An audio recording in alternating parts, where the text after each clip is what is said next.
বাংলাদেশের চরম উত্তেজনা ও অশান্তির বাতাবরণ। গুলিবিদ্ধ ঢাকা ৮ আসনের সম্ভাব্য স্বতন্ত্র প্রার্থী ওসমান হাদি। মোটর সাইকেলে এসে দুষ্কৃতীরা গুলি করে গা ঢাকা দিয়েছে। বাংলাদেশের সাধারণ নির্বাচন ঘোষণার ২৪ ঘন্টার মধ্যেই শুরু অশান্তি। গুলিবিদ্ধ ঢাকা ৮ আসনের সম্ভাব্য স্বতন্ত্র প্রার্থী ও ইনকিলাব মঞ্চের মুখপাত্র শরীফ ওসমান হাদি। মোটরসাইকেলে এসে দুষ্কৃতীরা তাকে লক্ষ্য করে গুলি চালিয়েছে। গুরুতর আহত ওসমান হাদির ঢাকা মেডিকেল কলেজের হাসপাতালে চিকিৎসাধীন। বাংলাদেশের প্রধান নির্বাচন কমিশনার বৃহস্পতিবার ত্রয়োদশ নির্বাচনের দিনক্ষণ ঘোষণা করেছে। আগামী ১২ ফেব্রুয়ারি দেশের ৩০০ সংসদীয় আসনে ভোট গ্রহণ। একসঙ্গে জুলাই সনদ কার্যকর করার লক্ষ্যে নেওয়া হয়েছে গণভোট। এই ঘোষণার পর ২৪ ঘন্টাও কাটেনি, তার মধ্যে রাজনৈতিক অশান্তি শুরু, রক্তাক্ত পরিস্থিতি। শরীফ ওসমান হাদি নামে যিনি গুলিবিদ্ধ হয়েছেন, তিনি ঢাকার ইনকিলাব মঞ্চের মুখপাত্র এবং ঢাকার ৮ আসনের সম্ভাব্য প্রার্থী। তিনি স্বতন্ত্র হিসেবেই লড়াই করবেন। আনুষ্ঠানিকভাবে নাম ঘোষণাই বাকি। এই অবস্থায় শুক্রবার নামাজ শেষে রিকশায় বাড়ি ফেরার পথে হামলার মুখে পড়েন হাদি।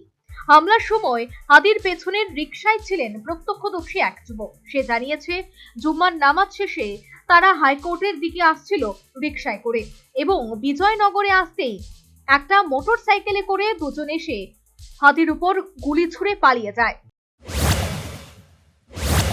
পিছনে বাইক আসছিল কিন্তু এই জায়গায় আছে গুলি করে বাইক চলে যায়।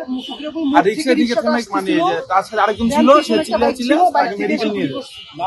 রানিং এ গুলি করে চলে গেছে বাইক আর রিকশার। ঢাকা ৮ আসনের সম্ভাব্য স্বতন্ত্র প্রার্থী এবং ইনকিলাব মঞ্চের মুখপাত্র শরীফ ওসমান হাদি গুলিবিদ্ধ হওয়ার ঘটনায় সাধারণ মানুষের মধ্যে বিক্ষোভ ছড়িয়েছে। তাদের বক্তব্য, এই ঘটনায় ওসমান হাদির জনপ্রিয়তা আরো বাড়বে। এটা আমরা খুব দুঃখ পেয়েছি যে একজন প্রার্থীকে এভাবে গুলি করাটা ঠিক হয় না। সে ভোটের জন্য সে রাস্তায় আসছে, সেজন্য তাকে কি গুলি করা কি ঠিক হলো? একটু গুলি করে আরো তারা উনাকে আরো ইয়ে করে দিল, উৎসাহ দিয়ে দিল, উনি আরো বেশি করে এই নিয়ে ফাইট করবে যে ইনশাল্লাহ ভোট পাবে। জনপ্রিয়তা এখন আরো বাড়বে, কিন্তু মানুষ তো তখন ওনাকেই ভোট দিবে, কেননা উনি আক্রান্ত হয়েছেন। আক্রান্ত হওয়ার কারণেই উনাকে জনগণ ভোট দিবে। উল্লেখ্য, আগামী ১২ ফেব্রুয়ারি সকাল ৭টা থেকে বিকেল ৮:৩০ পর্যন্ত টানা ভোট গ্রহণ চলবে। তবে ফল প্রকাশের দিন এখনো জানানো হয়নি।